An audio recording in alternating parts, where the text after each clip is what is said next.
नमस्कार साथियों। तो स्वागत है आपका हमारे YouTube चैनल पर बाबा क्रैक कॉम्पिटिशन्स।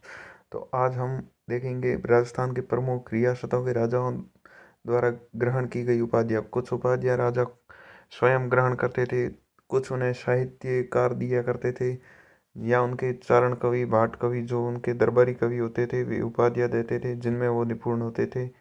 इसीलिए तो हम शुरू करते हैं अलग अलग रियासतों के राजाओं के बारे में स्टार्ट करते हैं। सबसे पहले हम देखते हैं बप्पा रावल जी के बारे में। सबसे पहले हम देखते हैं मेवाड़ शासकों की उपाधियों के बारे में। बप्पा रावल जिनकी उपाधियाँ निम्न हैं, जैसे हिंदू सूरज, राजगुरु या चकवे। ये उपाधियाँ बप्पा रावल जी की है। कौन कौन सी? हिंदू सूरज, राजगुरु और चकवे। साथियों, अगले राजा की बात करते हैं हम, राजा राणा हमीर जी की। राणा हमीर, जिन्हें मेवाड़ का उद्धारक भी कहते तथा विषम घाटी पंचानन कहते हैं। राणा हमीर को क्या कहते हैं साथियों? मेवाड़ का उद्धारक तथा विषम घाटी पंचानन। अगली उपाधि की बात करते हैं राणा कुंभा की, जिनकी सर्वाधिक उपाधियां हमें देखने को मिलती हैं, जैसे हिंदू सुल्तान, अभिनव भट्टाचार्य, राणा रासो, जिसे साहित्यकारों का आश्रयदाता भी कहते हैं क्योंकि इनके दरबार में अनेक साहित्यकार हुए थे। हाल गुरु, पहाड़ी किलों को जीतने वाला, दान गुरु, छाप गुरु, छापामार युद्ध प्रणाली। राणा कुंभा की अनेक उपाधियां हैं। अब बात करते हैं अगले राजा राणा सांगा की, जिन्हें हिंदू पथ सैनिकों का भग्नावेश कहा जाता है। जिनकी महत्वपूर्ण उपाधियां निम्न है: हिंदू पथ तथा सैनिकों का भग्नावेश।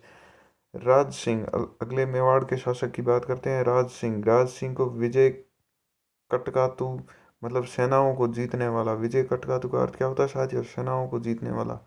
हाइड्रोलिक रूलर भी कहते हैं। अब बात करते हैं हम मारवाड़ के महत्वपूर्ण शासकों की।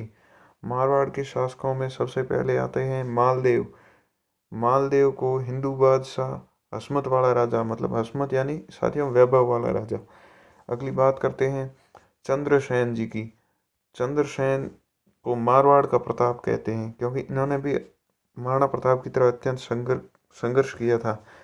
अगली इनकी उपाधि है प्रताप का अग्रगामी, मतलब महाराणा प्रताप के ये अग्रगामी थे। मारवाड़ का भूला बिसरा शासक या भूला बिसरा राजा।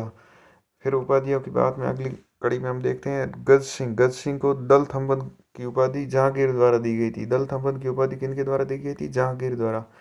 अगली बात करते हैं हम अमर सिंह राठौड़ की, जिन्हें नागौर परगना दिया गया था। जोधपुर के एक ऊर थे। इन्हें कटार का धनी कहा जाता है।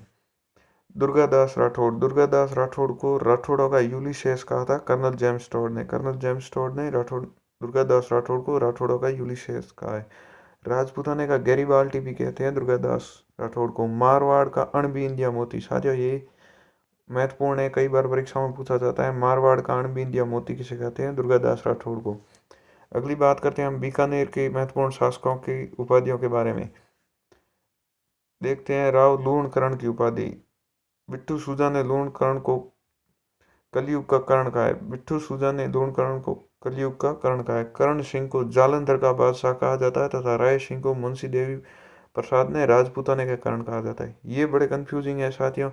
मुंशी देवी प्रसाद ने तो राजपूताने का कर्ण कहा है राय सिंह को, तथा लूणकरण को बिट्टू सूजा ने कलयुग का कर्ण कहा है। कई बार विद्यार्थी यहाँ कंफ्यूज होता है राजपूताने का कर्ण तथा कलयुग के कर्ण में। अब हम देखते हैं चौहान शासकों के बारे में। चौहानों में विग्रहराज चतुर्थ या बीशल देव, इनको बीशल देव की उपाधि दी गई है। इन्हें कवि बंधु भी कहा जाता है। बीशल देव को पृथ्वीराज चौहान तृतीय को राय पिथौरा या दल पुंगल की उपाधि दी गई है। पृथ्वीराज चौहान अंतिम हिंदू सम्राट थे जिन्होंने दिल्ली पर अधिकार किया था। तो साथियों, जानकारी अच्छी लगी हो तो चैनल को शेयर करें